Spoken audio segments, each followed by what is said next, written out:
Welcome to the video tutorial of shell programming. इस tutorial में मैं आप लोगों के साथ जो शेल प्रोग्रामिंग है उसकी जो कुछ जो बिगनर्स होते हैं उनके लिए मैं बताऊंगी कि कैसे कैसे शेल स्क्रिप्टिंग में हम प्रोग्रामिंग लिखते हैं।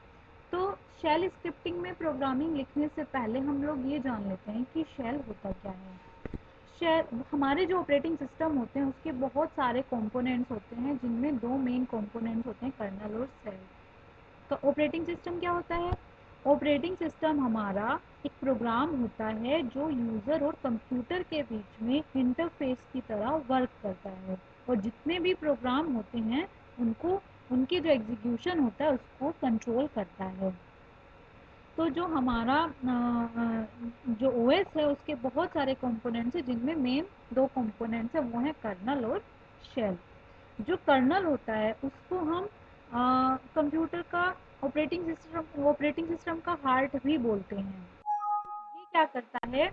ये अ, जो हार्डवेयर होता है और सॉफ्टवेयर जो होता है उन दोनों के बीच में ये कम्युनिकेशन को पॉसिबल बनाता है।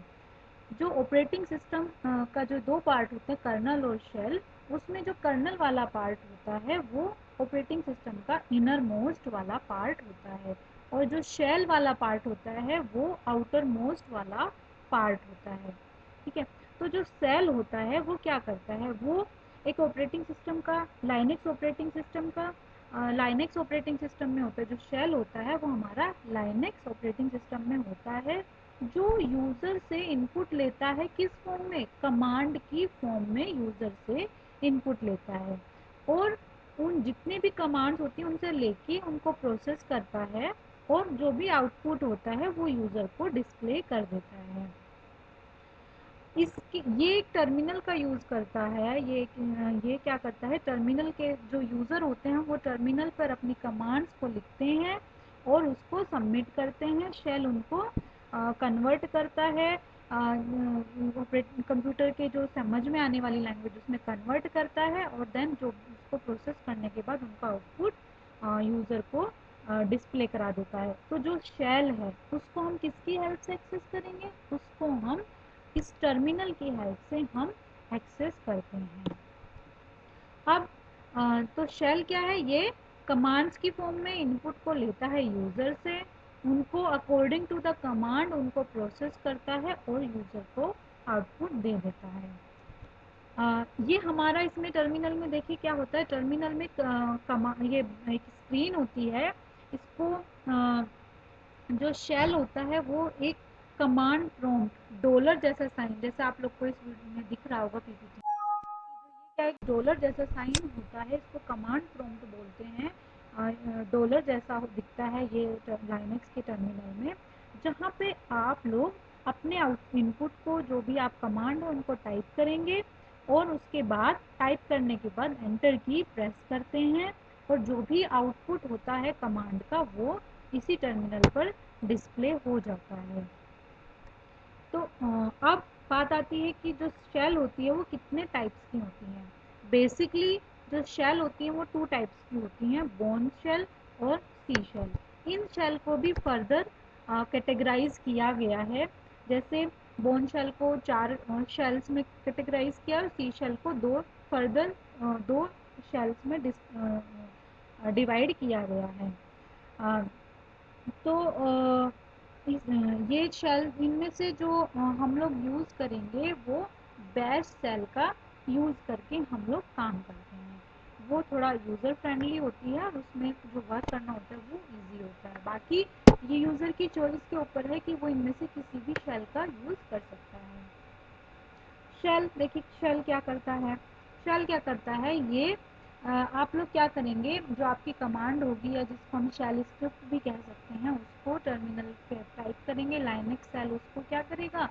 वो कन्वर्ट करेगा बाइनरी लैंग्वेज में, और जो भी लाइनेक्स का कर्नल होगा, जो भी यूज़र की जो रिक्वेस्ट होगी कमांड की फॉर्म में, कर्नल उनको अंडरस्टैंड करेगा, और जो उनका आउटपुट होगा वो यूज़र को फर्दर जो टर्मिनल स्क्रीन है उस पर डिस्प्ले करके। अब शेल स्क्रिप्टिंग यहाँ पे स्टार्ट होती है प्रैक्टिकल वर्क, मीन्स हमें अपनी शेल स्क्रिप्टिंग कैसे करनी है। लाइनेक्स में बहुत सारी इनबिल्ट कमांड होती हैं, वो मैं पहले वीडियो लेक्चर में बता चुकी हूँ। तो जो शेल जो बहुत सारी जो कमांड्स होती हैं, जैसे कैलेंडर की कमांड कैल, डेट की कमांड डेट, अगर हमें नई फाइल के कंटेंट को देखना है उसके लिए कैट कमांड यूज़ होती है। तो बहुत सारी कमांड होती हैं, उसके वीडियो लेक्चर में ऑलरेडी प्रैक्टिकल करके मैं रिलीज़ कर चुकी हूँ। तो यहाँ पे हम बात करेंगे कि हम यूज़र अपनी चॉइस से कैसे प्रोग्रामिंग करेगा, कैसे स्क्रिप्टिंग लिखेगा। तो जो शेल स्क्रिप्टिंग होती है वो बहुत सारी कमांड्स का कॉम्बिनेशन होती हैं, सीरीज ऑफ कमांड्स होती हैं जिनको जो प्लेन टेक्स्ट फाइल है उसमें स्टोर किया जाता है। ये यूज़र से इनपुट लेती है अगेन, और आउटपुट जो यूज़र है उसके जो भी कैलकुलेशन करती है और उसके आउटपुट को स्क्रीन पर शो कर देती है। अब जो सबसे पहली बात आई कि कैसे स्टार्ट करना है करना, तो शेल स्क्रिप्टिंग करते वक्त सबसे पहले हम क्या करेंगे, अपना वी आई एडिटर खोलेंगे। जो हमारा जो टर्मिनल होगा हम उस पर क्या करेंगे, उस पर टाइप करेंगे वी आई, और जिस भी फाइल जो भी वर्क आप करना चाहते हो, तो जो भी आप वर्क करना चाहते हो पहले आप लोग को उसका नाम देना पड़ेगा कि आप क्या करना चाहते हो। सपोज़ आप कोई भी सपोज़ आप एडिशन वाली कोई फाइल बनाना चाहते हैं, तो वी आई लिखेंगे, स्पेस देंगे और क्या लिखेंगे, ऐड डॉट एस एच या एडिशन डॉट एस एच से उसका नाम लिख देंगे और देन एंटर प्रेस कर देंगे। मैं इसके जो प्रैक्टिकल फॉर्म में भी मैं इसको करा दूंगी, अभी मैं थ्योरेटिकली एक्सप्लेन कर रही हूँ ताकि जब हम लोग प्रैक्टिकल करेंगे तो हम जो भी स्टेप है इन्हीं को इसी सीक्वेंस में फॉलो करेंगे। तो सबसे पहले हमने क्या किया, टर्मिनल को ओपन किया, वी आई स्पेस देंगे, फाइल का जो भी नाम जिससे भी रिलेटेड है वो नाम देंगे, डॉट एस एच एक्सटेंशन से स्टोर करेंगे। हर एक फाइल का अपना अलग अलग एक्सटेंशन होता है, सी प्रोग्रामिंग में अलग एक्सटेंशन है, सी प्लस प्लस का अलग एक्सटेंशन है, जावा का अलग है। जो शेल प्रोग्रामिंग में हम तो उसका एक्सटेंशन डॉट एस एच है, तो हम इसमें जो फाइल है उनको डॉट एस एच एक्सटेंशन से स्टोर करेंगे। अब जब भी हम अपनी स्क्रिप्ट लिखना स्टार्ट करेंगे, हमारी एक जो फाइल है वो ओपन हो जाएगी, एडिटर ओपन हो जाएगा और हम उसमें अभी प्रोग्राम लिखना स्टार्ट करेंगे। तो जैसे हम लोगों ने आप लोग सी प्रोग्रामिंग, सभी लोग सी प्रोग्रामिंग किए हुए होंगे, तो सबसे उसमें आप लोग क्या देखते हैं, सबसे पहले हैश इंक्लूड एसटीडियो डॉट एच से स्टार्ट करते हैं, यानी हमारा जो सेक्शन होता है लिंकिंग सेक्शन, उसमें हम लिंक करते हैं तो हेडर फाइल से। इसी तरीके से जो शेल प्रोग्रामिंग जब करते हैं तो सबसे पहले जो लाइन आती है वो हम इस स्क्रिप्ट से लिखना स्टार्ट करते हैं। उसके बाद हम जो भी वर्क करना चाह रहे हैं, फैक्टोरियल का प्रोग्राम बनाना चाह रहे हैं, प्राइम नंबर का बनाना चाह रहे हैं, हम table print, multiplication table print करना चाह रहे हैं, एडिशन करना चाह रहे हैं, जो भी कुछ करना चाह रहे हैं उससे रिलेटेड कोड हम वहाँ पे लिख देंगे। जो भी शेल स्क्रिप्टिंग के जो ग्रामर होगी, जो भी रूल्स होंगे उनको फॉलो करते हुए हमें कोड लिख देंगे। फिर उस फाइल को हम लोग सेव कर देंगे, और उसके बाद हमें जब हम टर्मिनल पर वापस आएंगे तब हम उसकी एग्जीक्यूटेबल परमिशन सेट करनी पड़ेगी उसको रन करने से पहले। हम लोग जानते हैं कि परमिशन होती है, रीड, राइट और एग्जीक्यूट, तो हमें उसकी एग्जीक्यूट परमिशन को सेट करना पड़ेगा, वो भी मैं आप लोग को प्रैक्टिकल फॉर्म में बता दूंगी। सी एच मोड कमांड का यूज़ करके हम किसी भी पर्टिकुलर फाइल की एग्जीक्यूटेबल्स जो परमिशन है उसको सेट कर सकते हैं। तो अगर करना हो तो C H mod space plus X करके हम फाइल का नेम करके हम कर सकते हैं, ठीक है। तो ये भी मैं आपको करना बताऊंगी। तो फिलहाल हम देख लेते हैं कि पहले हमने एक फाइल बनाई डॉट एस एच नाम एक्सटेंशन से, पहली लाइन उसकी ये रही स्क्रिप्ट, इस स्क्रिप्ट से सेट करेंगे, कुछ कोड लिखेंगे, उसको सेव करेंगे और उसकी परमिशन को एग्जीक्यूटेबल सेट कर देंगे। और जब भी उस फाइल को रन करेंगे तो टाइप करेंगे कमांड प्रॉम्प्ट पे बैश फाइल का जो भी नेम होगा और डॉट एस एच। ये टाइप करने से हमारी जो फाइल है वो एग्जीक्यूट होगी और जो भी आउटपुट होगी वो हमें डिस्प्ले करेगी। तो आप लोग जो देखते हैं, जो हमने स्क्रिप्ट है, इसमें जो ये सिंबल जो दो बने हुए हैं, इसको जो इसमें शी बैंक कहा जाता है। ठीक है, इसको शी बैंक कहा जाता है इस ऑपरेटर को। और जो सी बैंक होता है उसका यूज होता है कि वो स्क्रिप्ट को इंटरप्रेटर लोकेशन पर सेट कर दे। ठीक है, शी बैंक का क्या यूज है? इसका यूज है कि वो स्क्रिप्ट को इंटरप्रेटर सेट कर दे।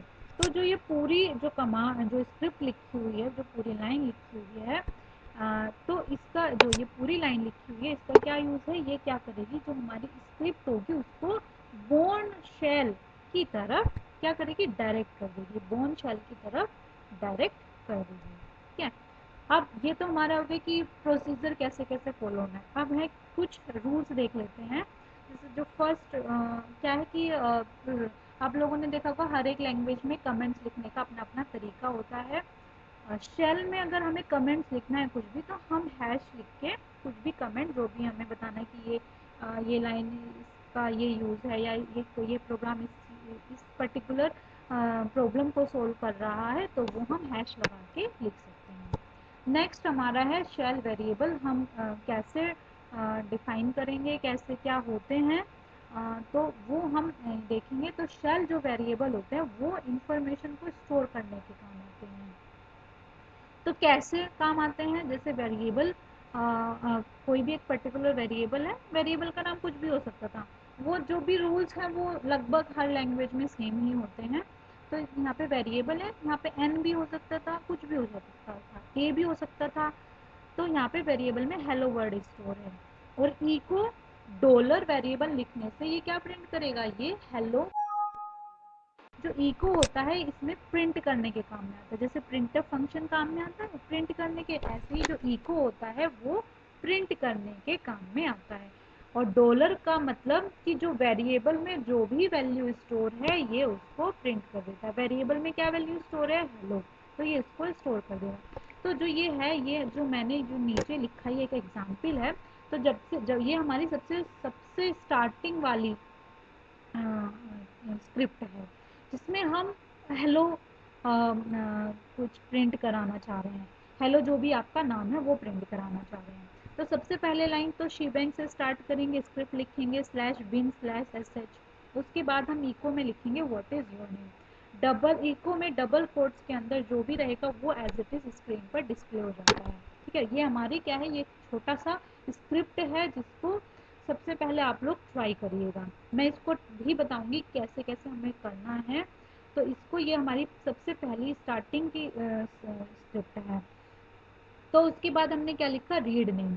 हमें ई को इसमें प्रिंट करने के काम में आता है, और रीड यूजर से इनपुट लेने के काम। तो हम रीड नेम, हम जो भी नेम में जो भी देंगे वो इसको स्टोर कर लेगा। और यहाँ पे क्या प्रिंट कर देंगे? हेलो डॉलर नेम, यानी नेम वेरिएबल में जो भी वैल्यू स्टोर होगी ये उसको प्रिंट कर देगा। तो इसका आउटपुट कैसा होगा? इसका आउटपुट इस तरीके से होगा, what is your name. User डालेगा राम, तो ये प्रिंट कर देगा हेलो राम। ठीक है, तो ये जो ये स्क्रिप्ट है इसका आउटपुट ये होगा। अब जो हम बात करते हैं, जो हमारे बहुत सारे वी आई एडिटर में बहुत सारे mode of operation, V I editor में हमारे बहुत सारे मोड्स ऑफ ऑपरेशन होते हैं। तो यूनिक्स में बाय डिफ़ॉल्ट जो एडिटर आता है उसको वी आई एडिटर कहते हैं। हम इसी का यूज़ करके अपनी जो प्रोग्रामिंग है उनको करेंगे। तो बेसिकली वी आई में, वी आई एडिटर में 3 टाइप्स के मोड होते हैं: command mode, insert mode, escape mode. तो जो कमांड मोड होता है, जब भी वी आई एडिटर स्टार्ट होगा तो वो कमांड मोड में रहता है। इसमें वो जो भी कैरेक्टर हम लोग टाइप करेंगे वो उसको एज ए कमांड की तरह लेगा, और कुछ भी विंडो में डिस्प्ले नहीं करेगा। इसमें हम लोग क्या कर सकते हैं, अगर हमें किसी भी कमांड मोड से एंटर करना है, किसी भी, जैसे हमारे 3 मोड हैं, एस्केप मोड, इंसर्ट मोड, अगर हमें किसी भी मोड से कमांड मोड, अगर हमें कमांड मोड में एंटर करना है तो को प्रेस करना पड़ेगा। अगर हम एस्केप प्रेस करेंगे और अगर हम ऑलरेडी कमांड मोड में रहेंगे तो एक बीप की आवाज़ आएगी और वो हमारी जो स्क्रीन है वो फ्लैश होगी। ठीक है। अब जो नेक्स्ट मोड है वो हमारा है इंसर्ट मोड। इंसर्ट मोड में जो भी हम लोग जो भी फाइल बनाते हैं उसमें जो भी टेक्स्ट लिखना हम चाहते हैं वो इसमें लिखेंगे। जो भी हम इसमें टाइप करेंगे कि कैसे टाइप कर रहे हैं तो वो हम इसमें टाइप कर सकते हैं। अब हमारा जो लास्ट मोड है वो है एस्केप मोड। इसमें क्या करेंगे, इसमें कोलन को टाइप करके हम लोग इसमें आ सकते हैं। ठीक है। इसको हम लाइन मोड भी कहते हैं। तो इसमें अगर हमने कॉर्नर टाइप कर दिया तो हम कमांड मोड में अगर रहेंगे तो हम कोलन को टाइप करके इसमें आ सकते हैं, और यदि हम इंसर्ट मोड में रहेंगे तो कोलन क्यू का यूज़ करके हम इसमें।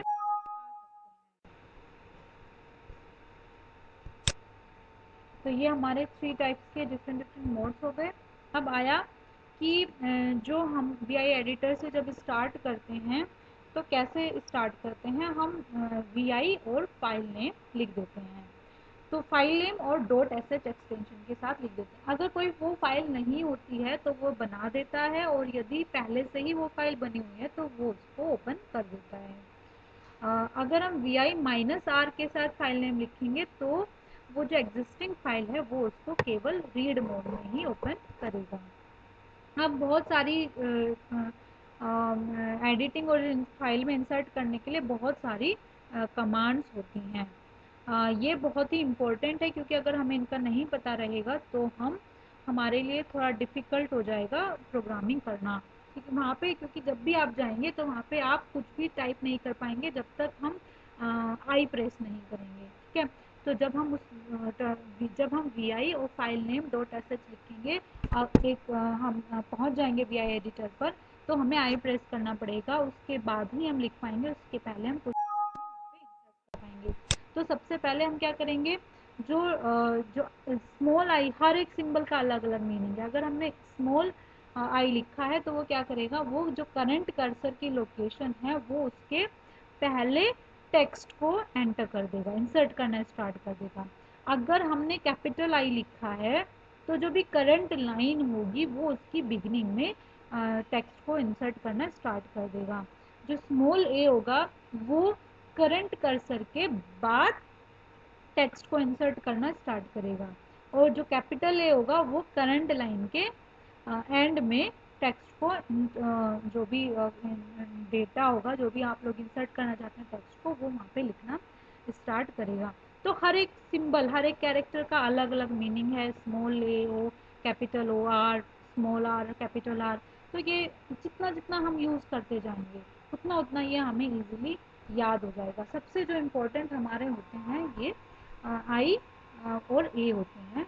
जो भी हम बाकी तो हम वैसे विद द हेल्प ऑफ जो भी हमारे एरो होते हैं उनके हेल्प से हम ऊपर नीचे कर सकते हैं। तो जो हमारे स्मॉल ओ है और कैपिटल ओ है तो हम कर सकते हैं, उनका उनका भी यूज़ करते हैं। तो ऊपर नीचे हम लोग जाने के लिए अगर कर्सर लोकेशन के ऊपर नीचे एंट्री लिखना है तो स्मॉल ए का ओ का यूज़ करेंगे, अगर ऊपर लिखना है तो कैपिटल ओ का यूज़ करेंगे। तो इस तरीके से हम जो भी अपनी जो फाइल है वहाँ पे एडिटिंग और इंसर्टिंग करना स्टार्ट करते हैं। नेक्स्ट हमारा है डिलीटिंग कैरेक्टर्स। हम कैरेक्टर को, जो कर्सर लोकेशन है, हम कैसे डिलीट करें।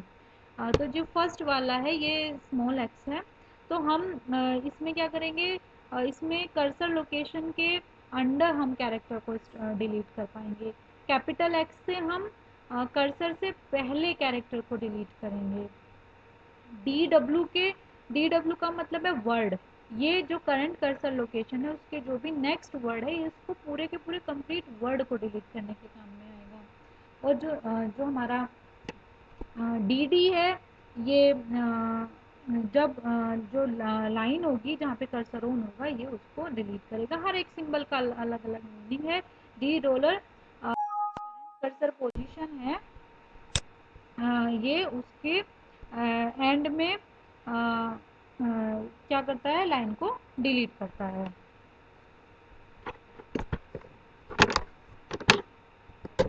अब कॉपी और पेस्ट के लिए जो कमांड होती हैं, कॉपी पेस्ट के लिए जो कमांड होती हैं वो हमारी, इसको करेक्ट कर लेते हैं। तो जो कॉपी पेस्ट की जो कमांड होती हैं वो करंट लाइन को कॉपी करने के लिए काम आती है, वाई और स्मॉल वाई और स्मॉल पी। ये जो भी कर्सर के बाद अगर हमें कॉपी टेक्स्ट को पेस्ट करना है तो स्मॉल पी का यूज़ करेंगे। ठीक है, तो ये हमारी कमांड है। ये कमांड हमें तब तक याद नहीं होगी जब तक हम इनका प्रैक्टिकली यूज़ नहीं करेंगे। तो इन कमांड्स को हम लोग जब भी हम प्रोग्रामिंग करना स्टार्ट करेंगे हम एक पेज पे लिख लेंगे, और क्योंकि इनका यूज़ उसी टाइम पे हमें पड़ेगा। तो जैसे जैसे हम जितने जितने हम काम करते जाएंगे, जितना हम वर्क करेंगे, जितना हम प्रोग्रामिंग करेंगे, उतनी ही ज़्यादा ये हमें कमांड हमारे लर्न होती रहेंगी। अब क्या है, जब हमने पूरा प्रोग्राम लिख लिया तो अगर हम उससे बाहर निकलना चाहते हैं तो हम कोलन जो क्यू है वो क्विट के काम आती है। अगर हमने क्यू और एक्सक्लेमेटरी साइन लिखा है तो विदाउट सेविंग वो बाहर आ जाती है, डब्ल्यू क्यू से वो राइट और क्विट कर जाती है, मतलब इसमें हम सेव भी कर सकते हैं और एग्जिट कर जाएंगे। अब हमारा क्या है, यहाँ पे हम अभी तक हमने हेलो कमांड को प्रिंट करना सीखा। अब हम देखते हैं कि शेल जो अरिथमेटिक ऑपरेशन है उनको कैसे परफॉर्म करती है। तो इसके लिए जो सिंटेक्स है वो ये EXPR लिखना है। OP1 मीन्स जो भी वेरिएबल 1 आप लोग ले रहे हैं, math operator plus minus division, जो भी हमारे मैथ ऑपरेटर हैं, जो भी आप कैलकुलेशन परफॉर्म करना चाहते हैं अरिथमेटिक ऑपरेशन, उसको यहाँ पे लिख लेंगे और फिर नेक्स्ट वेरिएबल का नाम। ये एग्जाम्पल है डिफरेंट डिफरेंट। तो हम इस तरीके से बहुत सारे तरीके हैं लिखने के। तो एक तो ये है कि EXPR और जो नंबर है उसको, और दूसरे नंबर को हम ऐसे करके लिख सकते हैं, तो ये 4 प्रिंट करेगा। और जो लास्ट लाइन में आप देख रहे हैं ना, ये जो लगा हुआ है ये टैब के ऊपर 1 के जो बगल में जो कीवर्ड होता है, की है ना हमारी जो कीबोर्ड में, जो 1 के बिल्कुल बगल में टैब के ऊपर, ये वो वाला, ये सिंगल कोट्स नहीं है, ये टैब के ऊपर और 1 के बगल में जो कीज हैं ये उनका यूज़ करके लिखा गया है। तो ये हमारा, हम चाहे इस पहली लाइन के अकॉर्डिंग एडिशन करें या इस तरीके से एडिशन करें, ये किसी भी तरीके से एडिशन कर सकता है। अभी तो ये हुआ कि ये यूज़र से, ये पहले ही हमने फिक्स कर रखा है नंबर 1 और 3, हम यूज़र से भी नंबर ले सकते हैं। तो उसका अलग तरीका है जो मैं आप लोगों को, जब मैं प्रोग्रामिंग इसका एग्जाम्पल कराऊंगी तब मैं आप लोगों को एक्सप्लेन कर दूंगी कि यूज़र से कैसे लेना है, रीड करके कैसे लेना है। तो उससे भी हम एडिशन और सब्ट्रैक्शन ये सब परफॉर्म कर सकते हैं। अब जो ये हमारा तो ये पहले मैं डिस्कस कर चुकी हूँ। तो अगर हमें करना है कि व्हाट इज़ योर नेम, तो ये क्या करेगा, ये प्रिंट हो जाएगा what is your name screen पर। हमारा जो भी हम नेम टाइप करेंगे वो रीड कर लेगा और उसको क्या प्रिंट करेगा, हेलो, जो भी पर्टिकुलर नेम हमने इनपुट किया है। अब मैं डिस्कस करूँगी इफ कंडीशन। हमारे जब भी हम प्रोग्रामिंग लिखेंगे तो सिंपल प्रोग्रामिंग तो हम कर लेंगे, लेकिन हमें यूज़ करना पड़ेगा इफ़ कंडीशन का, फॉर लूप का, व्हाइल लूप का। तो इनके बिना प्रोग्रामिंग मुश्किल होती है करनी। तो इनका यूज़ तो हमारे प्रोग्राम में होता ही रहेगा, इसलिए हमें सबसे पहले ये जानना ज़रूरी होगा कि सेल स्क्रिप्टिंग में इफ़ की कंडीशन को कैसे लिखा जाता है। तो सबसे पहले कैसे लिखा जाता है, इसकी सिंटेक्स क्या, इफ़ लिखेंगे, जो भी कंडीशन हम लोग देना चाहते हैं वो लिखेंगे, देन फिर यहाँ पे जो देन के बाद जो ये लिखा है command 1 if condition is true और if exit status of condition is 0, तो यहाँ पे जो भी आप लोग टाइप करेंगे कि अगर ट्रू हो ये कंडीशन तो ये डिस्प्ले हो जाए या ये कैलकुलेशन हो, तो वो यहाँ पे ये लिखते हैं। और लास्ट में लिखते हैं इसमें, जैसे सी लैंग्वेज में कर्ली ब्रैकेट्स का यूज़ होता था, क्लोज और ओपन कर्ली ब्रैकेट्स का यूज़ होता था, इसमें ब्रैकेट्स का यूज़ नहीं होगा, इसमें इफ़ के कोरस्पॉन्डिंग FI होगा जो ये बताएगा कि इफ़ लूप ख़त्म हो गया है। ये कुछ हमारे मैथमेटिकल स्क्रिप्ट एंड ऑपरेटर है सेल स्क्रिप्ट में। जैसे डबल इक्वल टू होता था हमारे मैथमेटिकल स्टेटमेंट में, तो इसमें minus E Q dash E Q, minus E Q ना बोल के इसको बोलते हैं डैश ई क्यू। तो डबल इक्वल टू की जगह लिखेंगे dash E Q, not equal to की जगह लिखेंगे डैश एन ई। वो शॉर्ट फॉर्म से ही बना है, वो बहुत ईजी है या लर्न करना। लेस देन के लिए एल टी, लेस देन और इक्वल टू के लिए एल ई, ग्रेटर देन के लिए जी टी, और ग्रेटर देन और इक्वल टू के लिए जी ई। तो ये एक एग्जाम्पल है, अगर इस कंडीशन का आप लोग को प्रैक्टिकल देखना है करके कि कैसे काम करता है, तो सबसे पहले हमने क्या किया है, एक फाइल बना ली है वी आई में, example if dot S H नाम की। कोई भी नंबर यूज़र से हम इनपुट कराएंगे, हम ये देखना चाहते हैं कि वो नंबर पॉजिटिव है या नेगेटिव। तो डॉलर एम नम, तो नम में जो भी वेरिएबल आप लोग, वेरिएबल में जो भी वैल्यू आप लोग डालेंगे वो इसको यहाँ पे इनपुट करेगा, और उसको माइनस जी टी का मीन्स होता है ग्रेटर देन, तो डैश जी टी। तो ये क्या करेगा, ये कंपैरिजन करेगा जीरो से, अगर वो जीरो से बड़ा होगा यानी ट्रू होगा तो पॉजिटिव प्रिंट हो जाएगा कि नंबर इज पॉजिटिव, नहीं तो वो क्या प्रिंट कर देगा, नंबर इज नेगेटिव। तो इस तरीके से हम जो अपना इफ कंडीशन है, जो इफ लूप है उसको इस तरीके से लिखेंगे। अब हमारे शेल में दो और लूप हैं, फोर लूप और वाइल लूप। इनको कैसे यूज़ करना है, अब आप लोगों ने देखा होगा जो हमारे लूप्स होते हैं उनमें जो फोर लूप अगर आप लोग याद करो तो सबसे पहले क्या होता है, सबसे पहले हम इनिशियलाइज करते हैं वेरिएबल को जब भी लूप स्टार्ट करते हैं। उसके बाद होती है हमारी टेस्ट कंडीशन, जो भी हमारी एंटर करने से पहले अगर वो टेस्ट कंडीशन ट्रू होती है तभी हम लूप के अंदर जाते हैं, अदरवाइज हम लूप के अंदर नहीं जाते हैं। उसके बाद होती है हमारी कि अपडेट वेरिएबल, जब हमारा एक आइट्रेशन ख़त्म हो जाता है तब हम चेक करते हैं, उसको अपडेट करते हैं वेरिएबल को, उसके बाद टेस्ट कंडीशन फिर से चेक होती है, और टेस्ट कंडीशन ट्रू होने पर ही अगेन लूप के अंदर। तो सेम इसमें भी ऐसे ही है, बस लिखने का जो तरीका होगा वो थोड़ा डिफरेंट है। तो जो सिंटेक्स है वो इस तरीके से है, फोर कर्ली ब्रैकेट लगता है वेरिएबल का नाम, इन लिस्ट लिखी जाती है डू, और यहाँ पे स्टेटमेंट लिखा जाता है, यानी डू और डन के बीच में यहाँ क्या लिखा है, डू और डन के बीच में जितने भी स्टेटमेंट हैं उनको बार बार बार बार रिपीट करना है जब तक इसकी टेस्ट कंडीशन ट्रू रहेगी।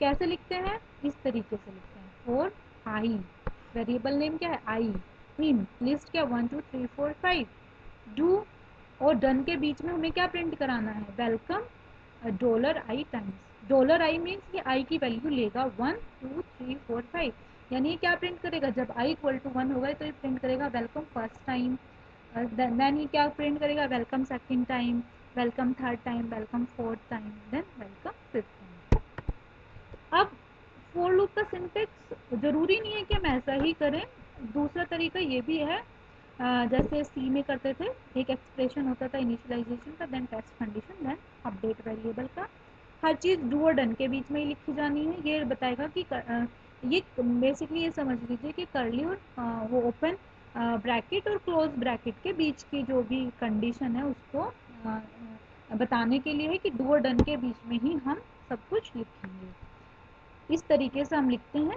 तो ये initialization I equal to 0, I less than equal to 5, और I plus plus do welcome dollar, ये भी ये सेम ही है जैसा ये वेरिएबल था, जैसे ये प्रोग्राम था ये भी सेम ही है। और क्या डिफरेंस रहेगा, ये ज़ीरो से स्टार्ट है तो ये ज़ीरो टाइम्स भी प्रिंट करेगा, यानी ये 6 टाइम रन करेगा, वो 5 टाइम रन किया था। और यहाँ पे हम लेस देन 5 लिखा है, ये वाला सिंबल यूज़ करा, हम इसकी जगह माइनस एल टी भी यूज़ कर सकते थे। तो डिफरेंट डिफरेंट तरीके, और यहाँ पे ये ध्यान रखना, यहाँ पे डबल ब्रैकेट आएगा।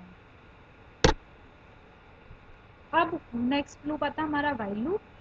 वाइल में कंडीशन हम ब्रैकेट, जो बड़ा बिग ब्रैकेट होता है ये इसके अंदर लिखी जाती है, और अगेन जो भी कंडीशन होती है, कमांड जो भी परफॉर्म करनी होती है वो डू और डन के बीच वाली सारी कमांड को परफॉर्म किया जाता है। तो जैसे आई को इनिशियलाइज किया 1 से, वाइल जब तक आई किससे छोटा रहे 10 से, तो क्या प्रिंट होता रहे, टेबल, ये टेबल प्रिंट करने के लिए। तो टेबल को कैसे प्रिंट करना है, ये ऐसे प्रिंट होगा, ठीक है, डॉलर एन कोई नंबर है, $i यहाँ से लिया गया है। EXPR ये कैलकुलेशन करने के लिए यूज़ होता है। अच्छा, इसमें एक चीज़ और ध्यान रखना, जो कई बार ये स्टार से मल्टीप्लिकेशन कर देगा, कई बार नहीं करेगा, तो अगर आपका रन नहीं कर रहा है तो स्लैश स्टार लगाएंगे तभी ये मल्टीप्लिकेशन करेगा। इन दोनों को एक साथ लिखना, ये डिवीज़न वाला जो साइन है और जो स्टार है, दोनों को एक साथ लिखने पर ये मल्टीप्लाई करता है। तो आप लोग को अगर ये सिंगल स्टार से तो आप लोग क्या करेंगे, स्टार और स्लैश और स्टार से आप लोग इसको परफॉर्म करेंगे, यानी जो भी हम मल्टीप्लिकेशन अगर कहीं करनी है तो स्लैश स्टार लगाएंगे। और लास्ट में क्या करेंगे, आई को एक इंक्रीमेंट कर देंगे। तो कैसे इंक्रीमेंट करेंगे, उसमें एक बढ़ा देंगे। तो एक बढ़ाने का भी तरीका कैसा है, EXPR का यूज़ करके $i+1। तो हम इन लूप का यूज़ करके हम क्या करेंगे, अपनी प्रोग्रामिंग को करेंगे। तो इसमें जो आज का ट्यूटोरियल है, इसमें मैंने बिगनर्स के लिए ही बनाया है, एडवांस वर्जन में नहीं ले जा रही हूँ। बेसिकली क्या है कि आप लोग के सिलेबस में एक ही यूनिट है और बहुत ज़्यादा डीप में हमें नहीं जाना है। तो जितनी जितनी चीज़ें हमारे जो काम की हैं, हमने उतनी उतनी ली। जैसे हमारे इफ़ का लूप होगा, वाइल का लूप होगा, फोर लूप का यूज़ होगा, और जो भी हमारे कैसे वी आई एडिटर में स्क्रिप्टिंग कैसे करनी है, ये जो भी चीज़ें हैं ये हम करनी सीखेंगे। तो आज का तो थ्योरेटिकल था सेशन।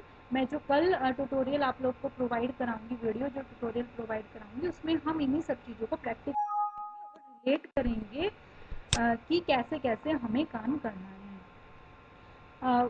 अगेन, विदाउट प्रैक्टिकल कुछ भी आप लोग कितना भी इसको रटोगे, कितना भी याद करोगे, आप लोग को लर्न नहीं होगा जब तक हम वी आई एडिटर पे काम नहीं करेंगे। और ये बहुत इंटरेस्टिंग है, तो इसीलिए आप लोग अगर इसको ट्राई करेंगे तो आप लोग के लिए बहुत ही आप लोग को खुद से बड़ा अच्छा लगेगा, और आपको एक्सपीरियंस होगा कि लाइनेक्स पे हम लोग कैसे काम कर सकते हैं। और बहुत ही ईजी है। और इस ट्यूटोरियल की हेल्प से जितने भी चीज़ें मैंने बताई, ये हमारे थ्योरेटिकली भी अगर एग्ज़ाम में आता है तो हम इस तरीके से अपने आंसर को लिख सकते हैं। और अगर हमें प्रैक्टिकली करना है तो प्रैक्टिकल हम लोग करके देख लेंगे, जिस तरीके से मैं कल आपको एग्जाम्पल में एक्सप्लेन करूँगी।